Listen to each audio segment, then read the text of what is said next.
Christine Olivieri, your paleo practitioner. So welcome to Why Paleo Part 2. In this video, I'm going to be going into a little bit more depth as far as why you should be choosing a paleo eating pattern, the original human eating pattern. So whether you choose to eat a diet based on Paleolithic principles or just have an eating plan that's low on the glycemic index, I know that you're going to get plenty of health benefits. Now, you'll find more about the glycemic index in the nutrition videos.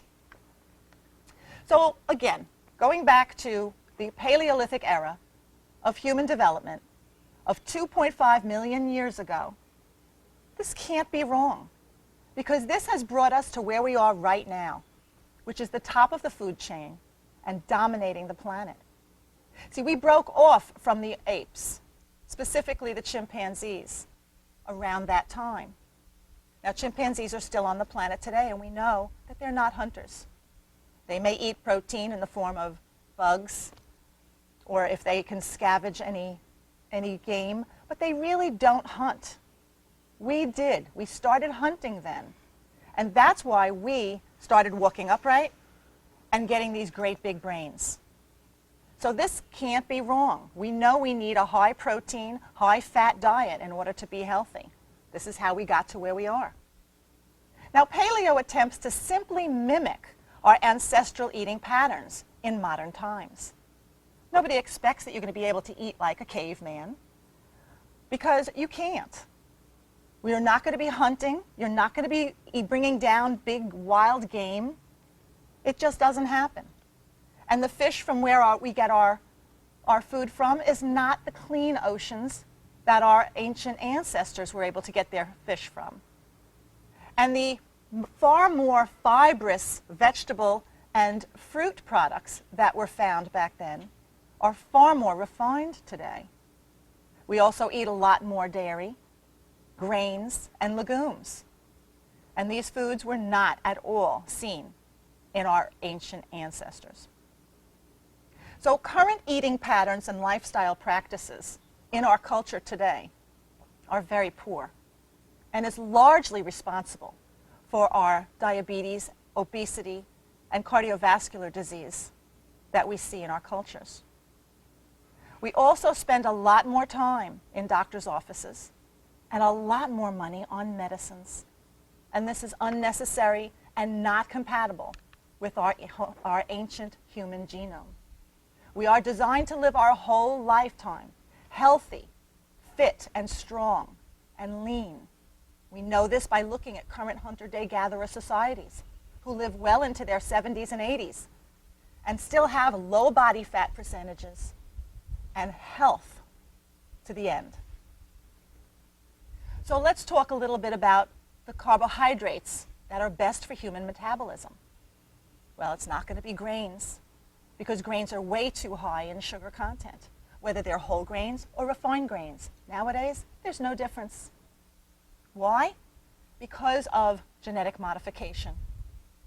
About 30 years ago, they started genetically modifying all of our grains to have a higher sugar content and a far higher gluten content in the gluten-containing grains, which basically is wheat, rye, and barley.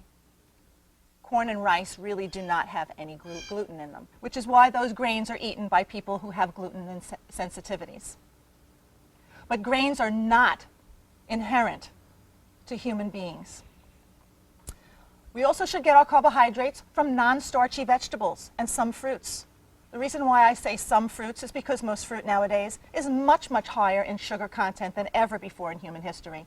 And that's due to natural selection. If you go to the grocery store to buy a melon or some apples and they're not very sweet, you won't buy them again. And the growers know that. So they're only going to be putting out the fruits that have the highest sugar content, that are the sweetest, because that's what sells. And the non-starchy vegetables, which are basically all the vegetables out there, except for the potato family. Oh, there's a couple of other little bit of starchy vegetables. Hard-shell squashes are a little bit more starchy. A lot of tubers, like beets and turnips. They're a little higher in starch content, but I wouldn't be afraid of those vegetables.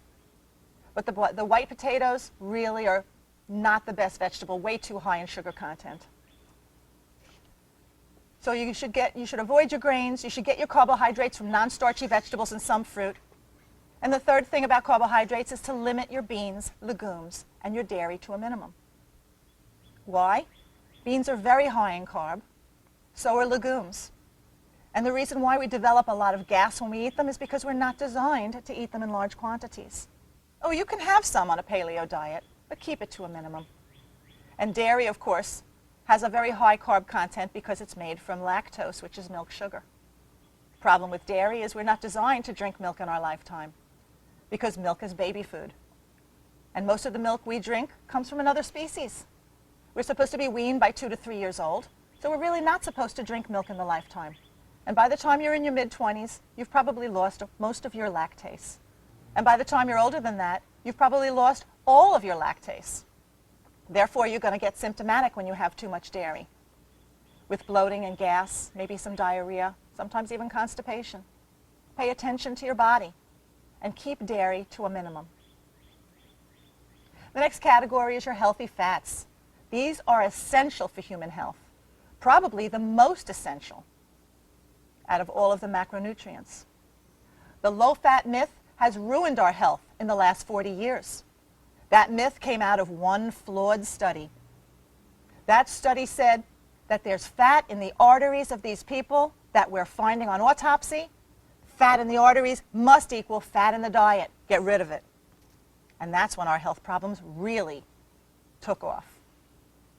So no, we should not be limiting healthy fats in our diet. Yes, you should not be eating unhealthy fats, which are the omega-6 fats. Those are your polyunsaturated fats. Keep them to a minimum. Your monounsaturated fats are your omega-3s. Those you should be eating more of. You'll find more information about all of this in the download available on this website. And other healthy fats are things like olive oil, coconut oil, and yes, even organic unsalted butter. Eaten in small quantities because it is a dairy product. But don't be afraid of these healthy polyunsaturated omega-3 fats and saturated fats like coconut oil and unsalted butter. Because these are very healthy, and we do need healthy fats in our diet. Now let's talk about animal protein, which was key in human brain development. We should be only eating healthy animal meats.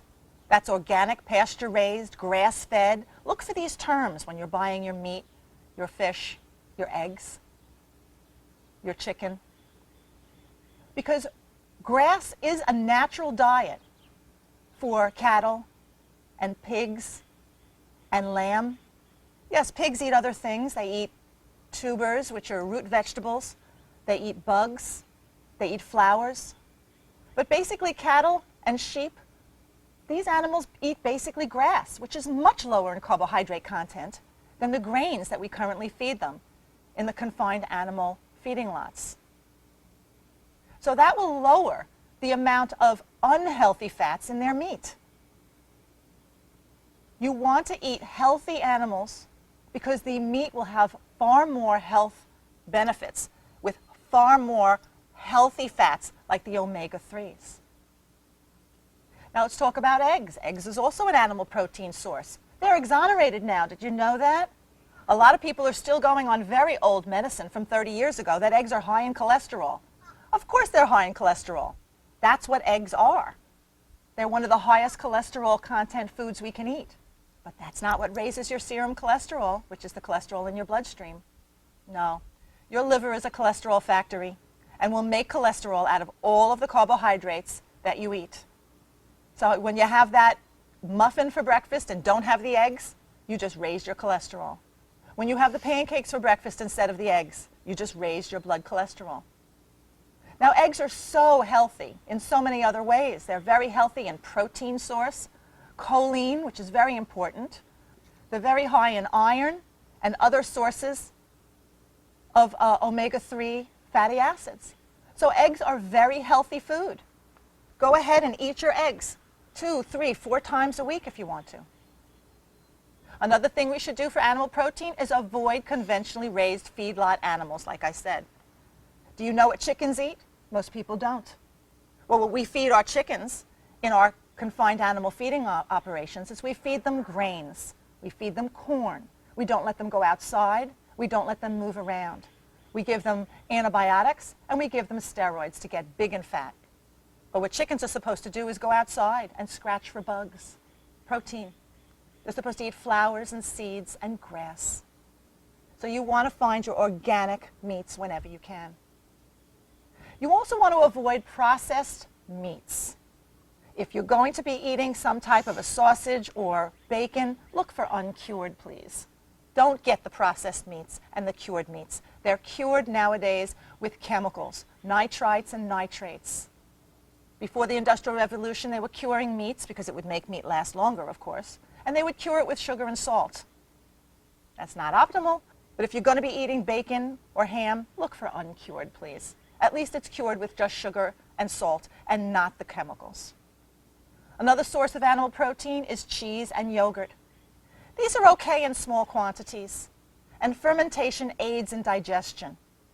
Cheese and yogurt are both considered fermented dairy products. If you have them in small quantities, it's okay on a paleo eating pattern. Just don't eat too much of it. Okay, so let's talk about how to lead a paleo lifestyle with moderate levels of activity. Again, we want to mimic the activity of our ancient ancestors. So number one, the type of exercise that is most inherent to human beings is a long, steady aerobic activity. Do that at least a couple of times a week. Swim, walk, slow jog, cycle. It really doesn't matter what you choose to do as long as you do it a couple of times a week. I like to swim. I'll swim for about a mile. It takes about 45 minutes. And it's wonderful, long, slow, steady aerobic activity. Raises your heart rate into your fat burning zone, which is about 60% of your max predicted heart rate. I'll talk more about that at the end. But that's the best way to lose fat. But you can't do it for 10 or 15 minutes. You need to do it for anywhere between 45 minutes and an hour if it's a long, slow. The next type of exercise that human beings are genetically designed to engage in is short sprints a couple of times a week. Now you can do this by during your walks or your swims or your cycles. Just every once in a while, ramp it up and go real fast for a short period of time, a sprint. Then slow it back down and go back to your slower pace. I like to do my sprint work using interval training. Interval training is all the rage now because it really gives you a lot of fitness in a very short period of time. So what I'll do is I'll go on the treadmill and I'll walk at a slow speed of about 3 miles an hour. After I'm sufficiently warmed up, I'll ramp it up a little bit faster, up to about 9 miles an hour, which for me is a quick run. But I only keep it going there for about 60 seconds. You might only keep your sprints going for maybe about 10 seconds, 15 seconds, it doesn't matter. As fast as you can go for that period of time to do a short sprint. And then you want to toggle back and forth between your slow speed and your fast speed. And that's called interval training. You can actually do a 60-minute workout in 30 minutes and get the same cardiovascular benefits. I'll be talking more about interval training and other exercises during the exercise video lessons. Now, the third type of exercise that is very consistent with human DNA is to lift heavy things once in a while. As I said earlier in the other video, women would often carry their children for many years while they were going through their day's activities. Men would often do a lot of heavy muscle straining activities, but in short bursts. So every once in a while, you want to lift something heavy to strain your muscles. This keeps your upper and your lower body healthy, your joints, your bones, and your muscles strong. So lifting heavy things once in a while, it could be your own body. You can do pull-ups or push-ups. These are some of the easiest isometric exercises to build muscle mass. So what should you expect if you do decide to go paleo? Well, number one, you're definitely going to have increased energy levels. Why? Because you're no longer going to be living your life with excessive high sugars in your bloodstream and high levels of insulin, which is depleting of your energy. It's very fatiguing to be running around like that all the time. So you should have increased energy levels also because you're going to be increasing your healthy fat and your healthy protein intake. Eventually, you'll be able to change your body from being mainly a sugar burner to also being a fat burner on a regular basis.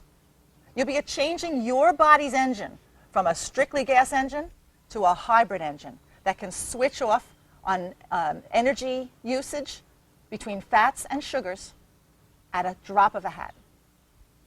The second thing is you're going to have a loss of excess body fat. That's the first thing you should experience, and it should happen rather quickly. Maybe not huge quantities of body fat, but you will see it disappearing right away. Some people don't automatically experience a lower weight on the scale because your body fat is going to redistribute. You'll lose body fat in the belly immediately if you go paleo, but it may distribute to other parts of the body where it will be easily metabolized out and eliminated. The third thing is you're definitely going to experience a lower level of blood glucose. If you're currently running around with an A1C of 5.7 or higher, which is pre-diabetes or diabetes, you will absolutely experience lower blood glucose. But even if you're not pre-diabetic or diabetic, your blood glucose levels will be lower because you'll be dumping less sugar into your bloodstream with every meal. The fourth thing you'll be experiencing is lower triglycerides. This is a fat molecule that is found in your bloodstream in response to eating high glycemic foods like grains and breads and cereals. And lower triglycerides are absolutely compatible with improved health. You'll also experience increased HDLs, which are high-density lipoproteins, or the good cholesterol. This is also more compatible with health. Now, lower triglycerides and higher HDLs also indicate that you're no longer insulin resistant. Now, you can have insulin resistance and not have high blood sugars. It's only the first step towards diabetes. So you don't want insulin resistance. You'll also experience increased LDL molecule size. We all need LDL molecules, which are low-density lipoproteins, but we don't want them to be small and dense. When your doctor does a lipid panel and tests you for your LDLs, your HDLs, your triglycerides, and your total cholesterol, most of them look just at the LDL number. Your LDLs are too high. You need to cut back on eating your fats. That's bad advice. What you need to do is change the size of your LDL molecules, and going paleo will do that. You don't want the small, dense LDL molecules. Those are like golf balls. And when you have a lot of those, your LDLs on your lipid panel will rise, and your doctor will yell at you. Those are like little golf balls running around your bloodstream and are very easy to get caught somewhere and start little blockages in your arteries. But when you go paleo, your LDL molecule size will change. When the LDLs get bigger, they become like beach balls. Beach balls are big and fluffy, and they bounce around. They don't get stuck anywhere. Plus, you'll have less of them. You'll also expect, when you go paleo, to have an improved mood. You'll be feeling better, lighter, healthier. You'll have less depression and anxiety. Anxiety and depression are both related to your weight as well as to your blood sugar levels. Insulin resistance is also found more in people who have depression and anxiety. So did the insulin resistance come first, or did the depression and anxiety come first? You'll also have less symptoms of inflammatory diseases. There's so many inflammatory diseases that we accept as just a normal part of us getting older, or we accept it because our parents had it, so we expect to have it. No, this is not something that you inherited, to have inflammatory diseases. These diseases are a result of what you eat and how you live your lifestyle. I've seen people who go paleo who have less asthma. You may not have no asthma, but you will definitely have a strong improvement in your asthma symptoms, as well as skin problems, eczema, acne, psoriasis. These are inflammatory skin problems that are absolutely related to insulin resistance and a high-grain diet. Arthritis improvement. This is another inflammatory disease that people just accept is going to happen as we get older. But this is an inflammatory disease directly related to eating grains and high sugar. In fact, AGEs, or AGEs, accelerated glycated end products, are the result of the oxidation of all of this sugar. And these little AGEs will be deposited in your joints, crumbling your cartilage, and eventually causing you to need joint replacements. So yes, your diet is related to the inflammatory disease and the development of arthritis. You'll also expect when you go paleo to have improved gastrointestinal function, less bloating, less gas, improvement in IBS and IBD, which is irritable bowel syndrome and inflammatory bowel disease. A lot of people just accept these things as this is just the way my system is, but it's absolutely related to what you're eating. So less bloating and gas when you cut out grains of all kinds, and your legumes and beans, an improvement in your irritable bowel syndrome, which practically will go away. I wouldn't doubt it if it completely goes away. You'll also have improvement if you suffer from diarrhea or constipation issues. Most of these issues are a result of gluten intolerance somewhere on the continuum, with total gluten intolerance being over here, which is your celiac disease people. These are the ones who cannot eat gluten at all. And all of us are on somewhere on the continuum of some type of gluten intolerance. And it causes a multitude of gastrointestinal problems. Now, depending on how much wheat gluten you use to consume, initially, you may need to go through a gluten withdrawal. This is due to the extremely addictive nature of gluten and gliadin. When you stop eating grains like wheat, rye, barley, and oats, you may temporarily, for a couple of days, feel a few symptoms. You may feel brain fog, crankiness, headache, agitation, fatigue, and in some cases, an intense craving for carbohydrates. This is if you cut it cold turkey. If you go through any of this, be strong. Come out the other end. Anybody who comes off of any drug needs to go through withdrawal, whether it's opioids or caffeine or nicotine or alcohol. If you're addicted, you need to go through withdrawal. Most people are addicted to wheat gluten to some level. So yes, you may have to go through withdrawal. Or you can just wean yourself off of it slowly. That's okay too. So going paleo is so worth it. You may find some resistance in your family and friends, but remain strong because you got this great, valuable information. Maybe pass on this information to them so that they can understand it for themselves. Your body will thank you for it. And although others may not see it, I hope you do. You will reap great benefits of avoiding the many health problems associated with eating the foods your body is just not designed to eat so often. Mainly and simply sugar.